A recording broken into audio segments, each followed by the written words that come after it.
this tutorial on how to create a class in Adroit LMS.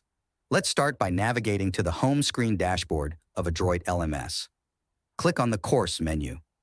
From the list of courses, select the desired course you have already created. The course window opens. Now click on Add Class. A pop-up window appears. Fill in the required details. Class name, enter the name of your class. Venue, select Virtual and choose VLC Zoom. Start date, enter the start date of the class.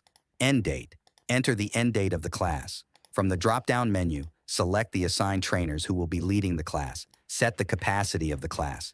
In the next window, select the learners you want to assign to this class. You can either choose from predefined groups of learners categorized by different tags, or individually add learners by checking or unchecking the boxes next to their names.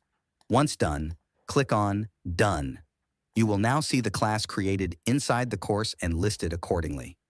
It's that simple with the help of Adroit LMS. Thank you for watching this tutorial.